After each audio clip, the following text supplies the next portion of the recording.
এই জন্য নামাজের ফরজের যেন ঘাটতি না হয়। জাকাতের হয় হোক তাতে কিছু আসে যায় না, রোজার হয় হোক তাতে কিছু আসে যায় না, কিন্তু নামাজের ঘাটতি যেন আপনার উম্মতের না হয়, ঘাটতি যেন না হয়। বলবো যে 90 ভাগই তো পড়ে না, তাহলে ঘাটতি হইল না তো হইল না কোথায়? তারপরে আল্লাহ বলতেছে ঘাটতি না হোক, এই জন্যই তো আমি রমজানের ফরজকে 70 গুণ বাড়ায়া দিছি, যেন ঘাটতি না হয়। এই জন্য আসো, প্রস্তুতি নেই, নিব তো? ওয়াদা পাক্কা ঠাক্কা? শিখবো তো? হ্যাঁ, আজকের থেকে প্রস্তুতি নামাও। দ্বিতীয় হলো আজকের থেকে নামাজ কেউ ছাড়বো না। হ্যাঁ, আর যুবকদেরকে বলবো পায়ে হাত রেখা 14 তারিখে আল্লাহকে নারাজ করব না। কোন যুবক ওয়াদা করতে পারে যে 14 তারিখে আমি আল্লাহকে নারাজ করব না? আমি কোরবানি দিব জান্নাতের লেগা, যাতে জান্নাতে আমি 14 তারিখ পাইতে পারি। হ্যাঁ, ওই 14 তারিখের মজাই ভিন্ন হবে, মজাই ভিন্ন হবে ওই 14 তারিখের। দেখাইলাম আমি বডিটা কিরকম হবে। লেহেঙ্গা হবে 4 কিলোমিটার, 3 কিলোমিটার ঘের, এত বড় লেহেঙ্গা, 120 ফিট লম্বা হবে, চুলটি 120 ফিট হবে, যেখানে তাকাইবা তোমার চেহারা দেখা যাবে।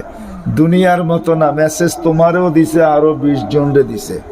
বেশি বিরক্ত করলে ছুরিও চালায় দিব। এই পর্যন্ত বহুত মানুষ কবরে চলে গেছে এই মেসেজের পিছনে পড়া, ঠিক না? সত্য তো? হ্যাঁ হ্যাঁ, না যায় নাই? দেখা দিব মোবাইলের থেকে মিডিয়ায়। বেশি দিন আগে না, কয়েকদিন আগেও গেছে। সবটি তো আর মিডিয়ায় আসে না, 2-4টা আসে। জান্নাতে এরকম না, এখানে ডিজিটাল থাকবে, কতটুক তোমাকে ভালোবাসে উঠতে থাকবে। চোখে চোখ লাগতে দেরি, তোমার বুকে লাগতে দেরি হবে না। রাখা আছে সব। দুনিয়ার এই গান্দা গান জান্নাতে 40 বছর টানা গান হবে, 40 বছর গাইব। তারপরে তোমার দিলে গালের ভিতরে খোঁচা মাইরা কইব, খালি গানই শুনবি আর কিছু দেহস না, শরীরের মধ্যে কি আছে? এখন তো খালি শুনো সারা রাত্র, ঠিক না?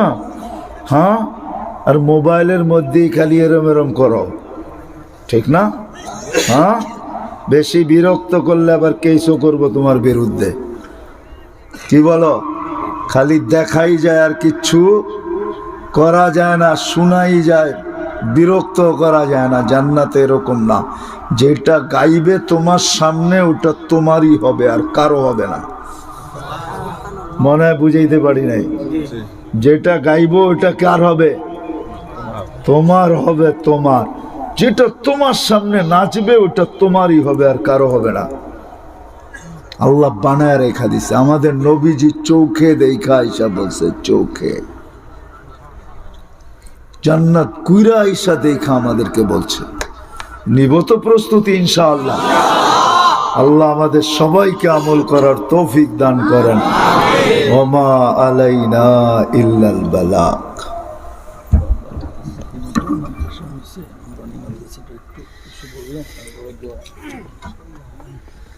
ওয়াজ হবে না না, কি রান্না করেছে?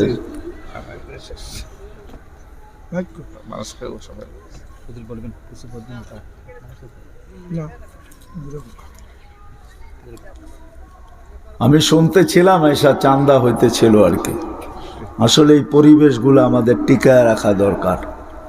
এই জন্য আমি বলে থাকি যে বাংলাদেশে 30,000-এর উপরে হেফজোখানা আছে, যার কারণে বাংলাদেশে আজ পর্যন্ত কোনো বিপর্যয় হয় নাই। আর আমার বিশ্বাস যতদিন এডি থাকবে আর হবে না। কেননা 30,000 হেফজোখানার মক্তবের ছেলেরা রাত্র 4টার সময় ওঠে। আধ্যাত্মিক বলে আমাদের ডিকশনারিতে একটা শব্দ আছে। আধ্যাত্মিক একটা সুরক্ষার চাদর দিয়ে আমাদের দেশটা সবসময় লেপটানো থাকে। শুধু এই মাদ্রাসাগুলার মক্তবগুলার কারণে, মসজিদের কারণে, মার্কাজের কারণে, হক্কানি আল্লাহওয়ালাদের খানকার কারণে। এটি যতদিন টিকা থাকবে, আমাদের দেশে 7.8 ভূমিকম্প আসছে, কিছু হয় নাই। 2020 আমি নাম বলবো না, আপনাদের এই হবিগঞ্জের লোক আমি নাম বললে কেউ এরকম নাই যে চিনবেন না। মিডিয়ার ভিতরে এখনো তার ভিডিও লোড করা আছে যে 2020-এ সে বলছে বাংলাদেশে এরকম বিপর্যয় ঘটবে যে দাফন করার কাউকে পাওয়া যাবে না। আপনাদের এই হবিগঞ্জের নাম বলবো না আমি, কিন্তু বাংলাদেশে 2020-এ করোনায় কোনো বিপর্যয় ঘটে নাই। যতটুক বলছিল তার 100 ভাগের 1 ভাগও ঘটে নাই, শুধুই মাদ্রাসাগুলার কারণে, মসজিদগুলার কারণে, মক্তবার হেফজোখানার কারণে, মার্কাজের কারণে, হক্কানি পীর কারখান, পীরদের খানকার কারণে, হক্কানি আলেম ওয়ালামা আল্লাহওয়ালাদের কারণে। আমরা যতদিন এগুলোকে টিকে রাখবো, ততদিন আমাদের দেশে বিপর্যয়ের কথা তো মানুষ বলবে, কিন্তু ইনশাআল্লাহ কখনো বিপর্যয় ঘটবে না। এই জন্য আমাদের উচিত এগুলাকে টিকায় রাখার জন্য যতটুক সাহায্য সহানুভূতি দরকার আমাদের করা উচিত। আর না হলে এই প্রতিষ্ঠানগুলা যদি না থাকবে, আমাদের কাছে সব থাকবে। বাংলাদেশে এই পর্যন্ত 100বার ভূমিকম্প আসছে, কোনো বিপর্যয় ঘটে নাই।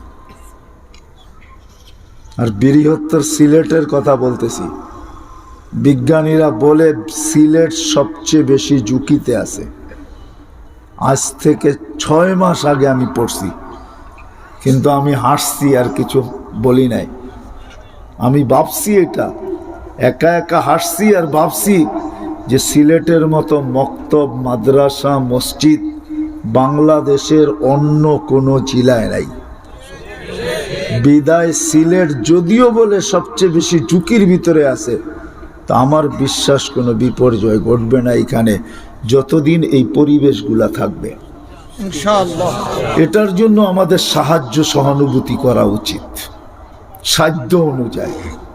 1 টাকা পারলে 1 টাকা, 100 টাকা পারলে 100 টাকা, 1000 টাকা পারলে 1000 টাকা, 1 লাখ টাকা পারলে 1 লাখ টাকা, সমর্থ অনুযায়ী যতটুকু আমি পারি সাহায্য সহানুভূতি দেখাবো। তাহলে ইনশাআল্লাহ আমাদের এই দেশে যতই বিপর্যয়ের কথা বলা হোক, আমাদের দেশে কোনো বিপর্যয় ইনশাআল্লাহ ঘটবে না ইনশাআল্লাহ। রাজি আপনারা? হ্যাঁ, কে কে রাজি দেখি সাহায্য সহানুভূতি করার জন্য? হ্যাঁ, সত্য তো? 1 টাকা পারি 1 টাকা দিয়া করি, কেন এই উম্মত 1 নেকি দিয়া জান্নাতে যাবে, আপনি 1 টাকা দিয়েও জান্নাতে যেতে পারেন। এই উম্মতের জন্য সুযোগ আছে, কেন 1 টাকা 1 টাকা থাকবে না। 1 টাকা তো হইতে পারে, অগণিত টাকাও হয়ে যেতে পারে, কেন এটাই আল্লাহর নিয়ম। আখেরাতে তো দিবেই, দুনিয়াতে 10 গুণ তাকে ফেরত দিবে। 10 গুণ। কয় গুণ? দুনিয়াতে ফেরত দিবে, আখেরাতেরটা তো রয়েই গেল, ওটা তো পরে দিবে। করবো তো? হ্যাঁ, তাহলে উঠাউঠি করবো না, এইখান থেকে কথা হবে। আমরা আমাদের ওয়াদা মতো যতটুকু দিতে পারি সাধ্য অনুযায়ী অতটুকু আমরা দিব, তারপরে দোয়া হবে, তারপরে উঠব ইনশাআল্লাহ। হ্যাঁ, বাহুবলের মানুষ এই কথায় সত্য তো না? উঠাউঠি শুরু করবেন না? আমি বড় ক্লান্ত, ওয়াদা দিছি, এই জন্য চলে আসছি। ঢাকা যেতে হবে আমাকে, আমি সকালে যশোর থেকে আসছি, এই জন্য আমি এখন ঢাকা যাব, কালকে আমার প্রোগ্রাম আছে, এই জন্য কেউ উঠাউঠি করব না। এখান থেকে কথা শেষ হবে, কালেকশন শেষ হবে, যে যতটুক পারি পৌঁছাবো, তারপরে দোয়া হবে ইনশাআল্লাহ।